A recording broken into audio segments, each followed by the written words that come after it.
और महाराष्ट्र से बड़ी खबर, जहां पर राजनीति से जुड़ी बड़ी खबर आ रही है। शरद पवार सातारा में आज शक्ति प्रदर्शन कर सकते हैं। अजीत पवार और बाकी 8 मंत्रियों के विभागों का आज ही ऐलान भी होना है। अजीत पवार को वित्त या रेवेन्यू मंत्रालय मिल सकता है। उधर शरद पवार शक्ति प्रदर्शन की तैयारी में है सातारा में। जिस तरीके से अजीत पवार अपने 7-8 विधायकों को लेकर अलग हो गए, उसके बाद शरद पवार का कहना है कि बागियों के खिलाफ कार्रवाई करेंगे और एक बार फिर से पार्टी को खड़ा करेंगे।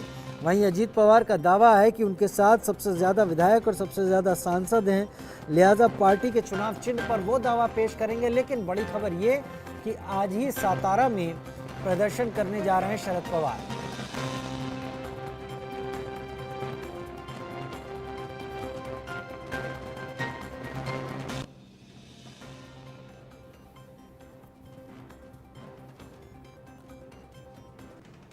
उधर बड़ी खबर यह कि महाराष्ट्र में बजा बगावत का बिगुल। शरद पवार ने 5 जुलाई को बैठक बुलाई। पार्टी में टूट के बाद शरद पवार की ये बैठक है। जी हां, 5 जुलाई को बैठक बुलाई शरद पवार ने। पार्टी में टूट के बाद ये बैठक बुलाई है। 5 जुलाई को ये बैठक है।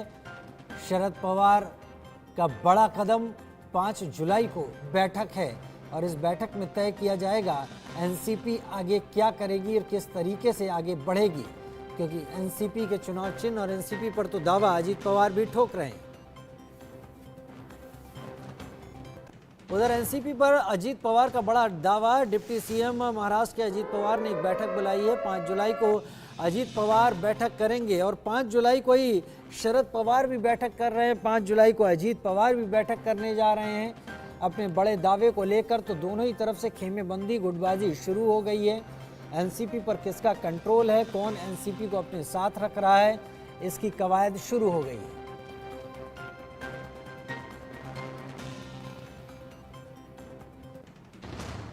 अजीत पवार की बगावत के बाद एक्शन में शरद पवार गुट है। शरद पवार गुट ने विधानसभा स्पीकर को चिट्ठी लिख दी है। सभी 9 विधायकों को अयोग्य घोषित करने की मांग की गई है। विधानसभा स्पीकर को चिट्ठी लिख दी शरद पवार गुट ने और सभी शामिल हुए 9 विधायकों को अयोग्य घोषित करने की मांग शरद पवार गुट की तरफ से की गई है। शरद पवार गुट का दावा है कि केवल 9 विधायक ही पार्टी से अलग गए हैं, लेकिन अजीत पवार का दावा है कि सबसे ज्यादा विधायक उनके साथ हैं।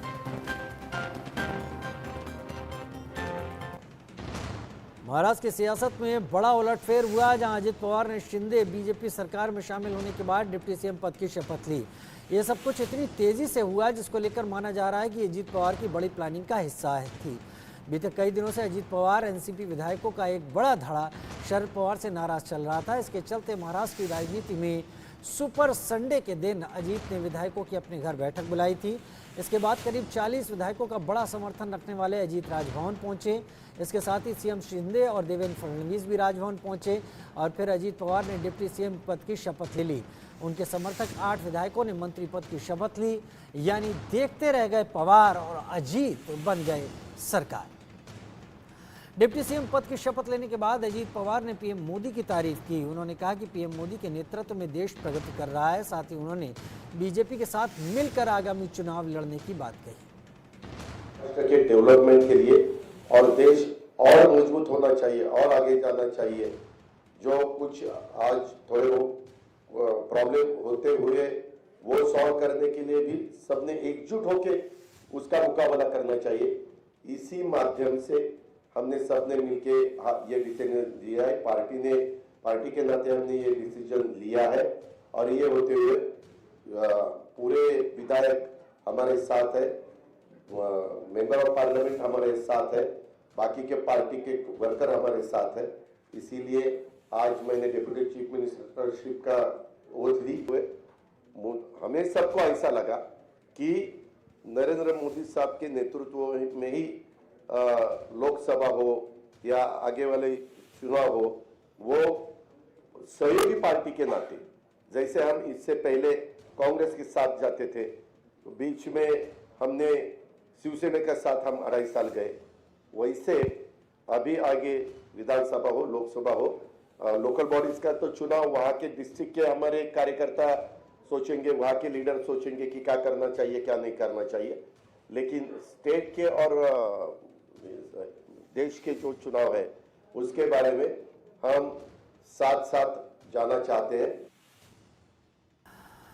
भतीजे अजीत पवार की बगावत पर शरद पवार ने बीजेपी पर तंज कसा और कहा पीएम मोदी ने एनसीपी को भ्रष्टाचारी बताया था, लेकिन अब सब आरोप मुक्त हो गए। की बात सही थी, इसलिए ये बिल्कुल क्लियर हो गया कि इनके खिलाफ जो इल्जाम लगाए थे वो ठीक नहीं थे। आज जो कुछ हुआ वो एक प्रेशर लाकर एजेंसी जो है देश की, इन एजेंसीज का इस्तेमाल करके ये कदम उठाए गए ऐसे मुझे लगता है।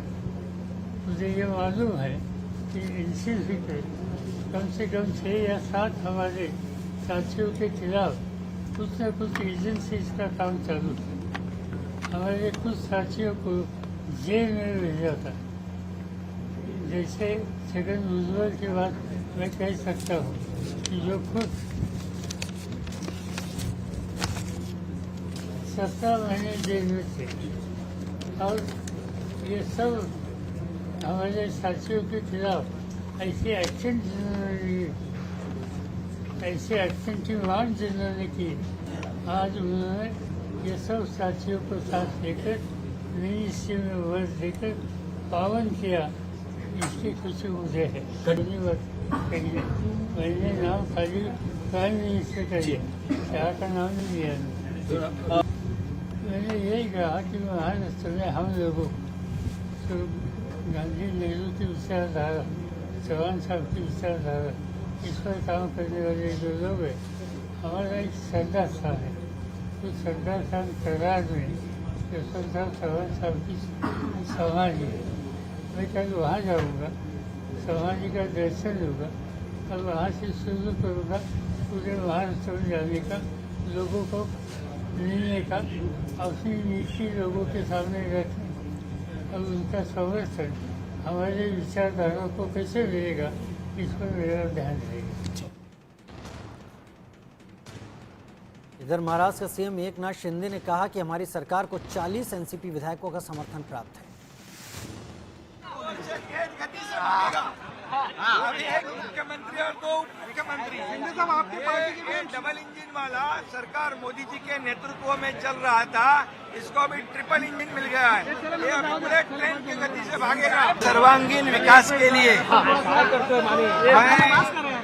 मैं अजीत पवार और उनके सभी सहयोगी उनका स्वागत करता हूँ। निश्चित रूप से उनके अनुभव का भी सरकार को फायदा होगा, जनता को फायदा होगा। इस राज्य का विकास और तेजी से होगा, जनता को फायदा होगा और राज्य के विकास को फायदा होगा।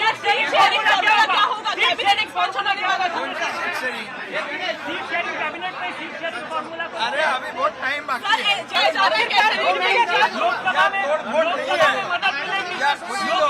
विकास के मुद्दे पर सामने आए हैं। ये राज्य विकास कर रहा है, शिवसेना बीजेपी की सरकार काम कर रही है। विकास के मुद्दे पे अजीत दादा और सामने आए।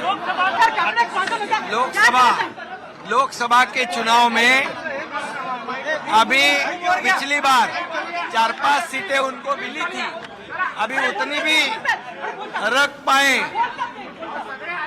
तो बहुत है। उधर महाराष्ट्र में सियासी तूफान पर संजय राउत ने कहा कि हमें तो पहले से ही पता था कि ऐसा होने वाला है। साथ ही बीजेपी पर कटाक्ष करते हुए उन्होंने कहा कि इस खेल को लंबे समय तक बर्दाश्त नहीं किया जाएगा। थी, सबको मालूम था। इस बारे में मैंने पहले भी आपको जानकारी दी थी कि ऐसा होने जा रहा है, ऐसा हो सकता है। उसका मतलब ये है, जो मुख्यमंत्री है आज के मिस्टर एकनाथ शिंदे, उनके ऊपर जो डिस्क्वालिफिकेशन की जो तलवार लटक रही है वो जल्दी ही गिरने वाली है। उनके साथ 16 विधायक जो शिवसेना से फुट कर गए थे वो डिस्क्वालीफाई हो जाएंगे और सरकार अनस्टेबल हो जाएगी।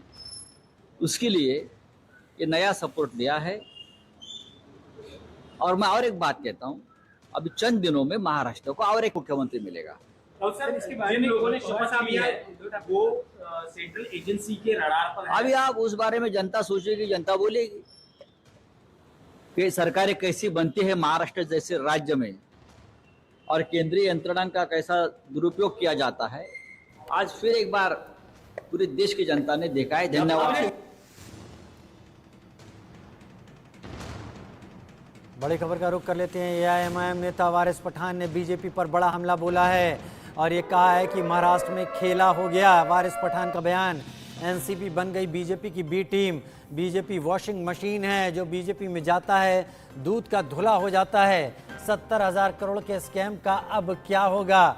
वारिस पठान ने इस राजनीतिक उठापटक के बीच बड़ा बयान और बड़ा हमला बीजेपी पर किया है। महाराष्ट्र में तो खेला हो गया। अजीत दादा फिर से चले गए फडणवीस साहब के साथ, फिर से जाके निकाह कर लिया, शादी कर ली। 30 से ज्यादा एमएलए के एनसीपी के वहां पर चले गए, उनके साथ में मंत्री पद मिल गए उनको। तो यही है ना, ये पावर और सत्ता के लिए कुछ भी कर सकते हैं। और यही राष्ट्रवादी वाले थे जो हमको बोलते थे बीजेपी की बी टीम है, सी टीम है, डी टीम है। आज पूरा महाराष्ट्र, पूरी देश की जनता ने देख लिया कि असल में बी टीम कौन है। अजीत दादा ने यहां तक कहा कि पूरा एनसीपी मेरे साथ है। पवार साहब से भी बात हो गई, सबका आशीर्वाद हमारे साथ है। तो मतलब हम तो यही समझ रहे हैं कि ठीक है, पवार साहब की भी शायद मर्जी हो सकती है इसमें। तो अब तो ये महाराष्ट्र की जनता देख रही है खेला क्या हो रहा है। अब सवाल बहुत सारे बन रहे हैं यहाँ पर साहब। ये 70,000 करोड़ का स्कैम जो हुआ था, उसका क्या होगा? मोदी जी ने 2 दिन पहले एक रैली में भरी सभा में कहा था कि सबसे करप्ट पार्टी है एनसीपी, 70,000 करोड़ के गफले के अंदर, स्कैम के अंदर मुब्तला है। तो अब क्या होगा? ये जब वहां जाएंगे तो दूध के धुले हुए हो जाएंगे।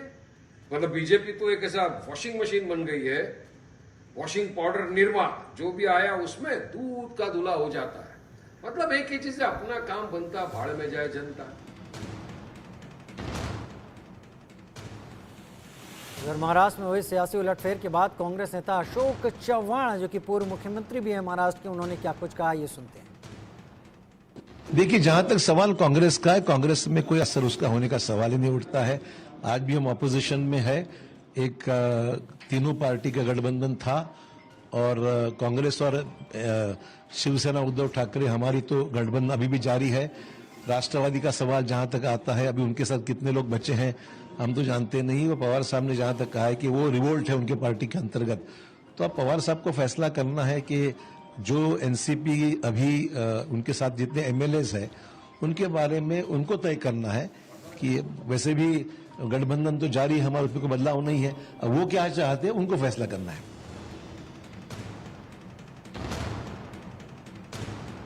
केंद्रीय मंत्री रामदास अठावले ने अजीत पवार को लेकर बड़ा बयान दिया। उन्होंने कहा कि अजीत पवार काफी समय से नाराज चल रहे थे, वो चाहते थे कि बीजेपी के साथ उनका गठबंधन होना चाहिए। महाराष्ट्र में मची उथल पुथल पर बात करने के लिए हमारे साथ रामदास अठावले जी हैं। अचानक अजीत दादा पवार पहुंचे और फिर उन्होंने शपथ ले ली उप मुख्यमंत्री की। क्या कहेंगे, इसकी अटकलें पहले से थीं? क्योंकि शरद पवार उस दिन पटना में मौजूद थे, उनके साथ और भी लोग मौजूद थे, उनकी बेटी सुप्रिया सुले भी वहाँ मौजूद थी। एक तरफ वो थर्ड फ्रंट से जुड़ रहे थे और अचानक उन्होंने यूटर्न ले लिया, फिर से डबल क्रॉस कर दिया क्या उन्होंने? हाँ, मुझे लगता है कि अजीत पवार जी बहुत दिनों से नाराज थे।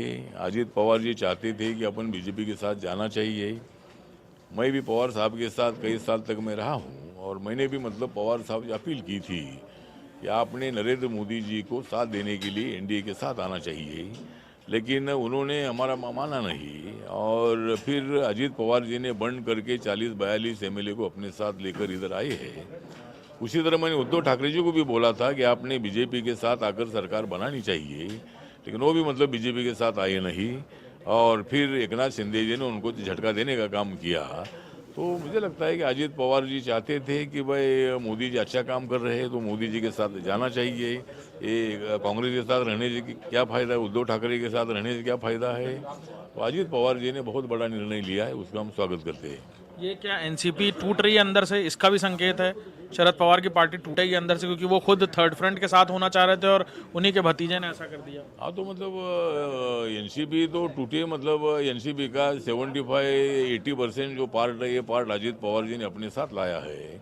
तो एनसीपी टूटी नहीं है, तो सही एनसीपी अजीत पवार की हो सकती है। जिस तरह एकनाथ शिंदे जी को इलेक्शन कमीशन ने सिंबल दिया, नाम दे दिया, उसी तरह एनसीपी का भी हो सकता है कि भाई एनसीपी का नाम, एनसीपी का जो घड़ी जो सिंबल है वो भी मतलब अजीत पवार जी को मिलेगा, और क्योंकि उनके साथ क्लियर मेजोरिटी है। मायावती जी को लेकर अटकलें हो रही हैं कि उनको प्रधानमंत्री बनाया जाए। ओम प्रकाश राजभर बोल रहे हैं कि उनको प्रधानमंत्री प्रोजेक्ट करेंगे तो तीसरा मोर्चा कुछ लड़ पाएगा भारतीय जनता पार्टी से, एनडीए से। मुझे लगता है कि ओम प्रकाश राजभर जी खाली बोल रहे हैं और कोई नहीं बोल रहे हैं, तो इसीलिए वो अकेले बोलने से कुछ होगा नहीं, और विरोधी दलों में कोई एक नाम पर एकमत होगा नहीं। मतलब वहाँ 50 नेता प्रधानमंत्री बनने के लिए बैठे हैं और नरेंद्र मोदी जी के खिलाफ बातें कर रहे हैं, तो इसलिए मुझे लगता है कि विरोधी दलों में कोई एकमत प्रधानमंत्री पद के लिए नहीं हो सकता है, और कोई बनने वाला है नहीं है तो क्या प्रधानमंत्री का नाम अनाउंस करने से क्या फायदा है। हम भी विरोधी दल को अपील करते हैं कि भाई आप एक नेता का नाम अनाउंस करिए, अगर आप में दम है तो नरेंद्र मोदी जी को टक्कर देने के लिए एक नाम आप अनाउंस कर दीजिए, लेकिन ऐसा होगा नहीं। हर पार्टी अलग अलग नाम आगे लाएगी और उसमें कभी एकमत होगा नहीं। ये जयंत चौधरी को लेकर आप कह रहे थे कि वो थर्ड फ्रंट पे नहीं गए, तो क्या बातचीत चल रही है, क्या कुछ ऐसा पता चल रहा है? नहीं, बातचीत वगैरह चल नहीं रही है, लेकिन वो पटना की मीटिंग में गए नहीं थे, और विधानसभा में जयंत चौधरी जी जरूर अखिलेश जी के साथ चले गए थे, लेकिन अभी वो थोड़ी नाराज चल रही, इसकी जानकारी है, इसीलिए वो भी मतलब कल बीजेपी के साथ, एनडीए के साथ आ सकते हैं। बिल्कुल, हमारे साथ रामदास अठावले थे, केंद्रीय मंत्री, जिन्होंने बताया कि महाराष्ट्र में जो उथल पुथल मची है उसकी सुगबुगाहटें पहले से ही थी। उन्होंने शरद पवार से कहा था, लेकिन उस वक्त उन्होंने बात नहीं मानी, और बाद में आज अचानक अजीत दादा पवार ने बड़ा कदम उठाया है। कैमरामैन नफीस के साथ अभिषेक सिंह, इंडिया न्यूज़, लखनऊ। महाराष्ट्र में हुए सियासी उलटफेर पर उत्तर प्रदेश सरकार के कैबिनेट मंत्री संजय निषाद ने कहा कि ये तो होना ही था। संजय निषाद से बात की हमारे संवाददाता अभिषेक सिंह ने। 28 तारीख को पटना में जो बैठक हुई उसमें शरद पवार थे, प्रफुल्ल पटेल थे, और आज अचानक से महाराष्ट्र में उन्हीं के जो भतीजे हैं उन्होंने उप मुख्यमंत्री की शपथ ले लिया अजीत दादा पवार ने। देखिए, आज के दिन में जो भी है वो सब बटुए जोगी मठ उजाड़ हैं, उससे कुछ नहीं कहा। उन्होंने सर्टिफिकेट दिया है कि देश चलाएंगे तो मोदी चलाएंगे, और देश चलाने उनके अंदर ताकत है, और किसी भी पार्टी के अंदर कुवत नहीं है जो राष्ट्र का राजनीति कर सकता है और देश को आगे बढ़ा। नहीं, लोग ये भी कहना है शरद पवार ने डबल क्रॉस कर दिया, वहाँ घटक दल की बैठक में भी थे, थर्ड फ्रंट की बैठक में थे, और इधर भाजपा से कौन क्या कहते हैं। हमारे एनडीए जो कहती है नौजवानों, किसानों, पिछड़ों के साथ खड़े दल, तो सभी जाति, सभी धर्म के बिना भेदभाव के सभी योजनाओं को धरातल पहुंचाते हैं, और सबसे अधिक भागीदारी अगर देती है तो एनडीए दे रही है। इसलिए मैं एनडीए की बात करता हूँ, कौन क्या कहता है उससे कोई मतलब नहीं। बिल्कुल, हमारे साथ संजय निषाद थे जो बता रहे थे कि एनडीए सरकार बनाएगी, और बाकी जो भी लोग जो कुछ भी कर रहे हैं उसके बारे में बहुत कुछ नहीं कहेंगे, लेकिन उन्होंने कहा कि ये सब कुछ ऐसे ही होता रहेगा। कैमरामैन नफीस के साथ अभिषेक। महाराष्ट्र में उठे सियासी बवाल को लेकर समाजवादी पार्टी सुप्रीमो अखिलेश यादव ने कहा कि ये बीजेपी की प्रयोगशाला है। अब देखिए लोकसभा चुनाव के पहले बीजेपी कितने प्रयोग करती है। महाराष्ट्र में हो रहा है, और मध्य प्रदेश पहले प्रयोगशाला थी बीजेपी की, महाराष्ट्र उससे बड़ी प्रयोगशाला बन गई। आप देखना, लोकसभा का चुनाव आते आते देखना कितने नए तरह के प्रयोग भारतीय जनता पार्टी करेगी, क्योंकि उसे सत्ता से बाहर नहीं जाना है। उधर बिहार बीजेपी के नेता नितिन नवीन का महाराष्ट्र में बदल रहे सियासी घटनाक्रम पर क्या कहना है, ये जानते हैं। 2024 के चुनाव में मोदी वर्सेस ऑल की बात चल रही है। इसको लेकर बात करने के लिए हमारे साथ बिहार सरकार में पूर्व मंत्री और बीजेपी के विधायक नितिन नवीन हैं। सर, 2024 को लेकर मोदी वर्सेस ऑल की बात कांग्रेस कर रही है, यूपी और बिहार में खास करके। देखिए, ये यूपीए में कौन लोग हैं? गठबंधन की संस्कृति भारतीय जनता पार्टी ने लाई। ये तो वो लोग हैं जिन्होंने हमेशा गठबंधन को छलने का काम किया। याद होगा आपको 77 में भी किस प्रकार से क्षेत्रीय पार्टियों को उन्होंने किनारे किया। फिर जब उनको दोबारा मौका मिला, चाहे वो इंद्र कुमार गुजराल के नाम पे हो, देवेगौड़ा के नाम पर हो या चंद्रशेखर जी को, कभी किसी को तो स्थायित्व तो नहीं दिया कांग्रेस ने। कांग्रेस ने तो हमेशा इनके सहारे को यूज किया या इनको सहारा देकर गिराने का काम किया। तो मेरा ये मानना है कि आज भाजपा एक विश्वास का नाम है। जो भी दल भाजपा के साथ जुड़ते हैं उनको मालूम है कि हम लोगों ने 15-17 साल दूसरे पार्टी के नेता को मुख्यमंत्री तक बना के रखा। मायावती को भी समर्थन हमने दिया और कहा 2.5 साल आप सरकार बनाइए, अगले 2.5 साल में मायावती भले भाग गई, भाजपा वहीं थी। हमने तो देश भर में गठबंधन धर्म की एक संस्कृति बनाई। इसलिए आज मोदी वर्सेज ऑल करने से कुछ नहीं होगा। जितने लोग हैं जो अब भ्रष्टाचार में डूबे हैं वही एक हैं जिनको मालूम है कि मोदी बख्शने वाला नहीं है, जिनको मालूम है कि मोदी भ्रष्टाचारियों को जेल भेज के रहेगा। वैसे सारे भ्रष्टाचारी एक मंच पे आ रहे हैं, तो अच्छा तो है। एक तरफ नरेंद्र मोदी, एक तरफ भ्रष्टाचारियों की टोली है।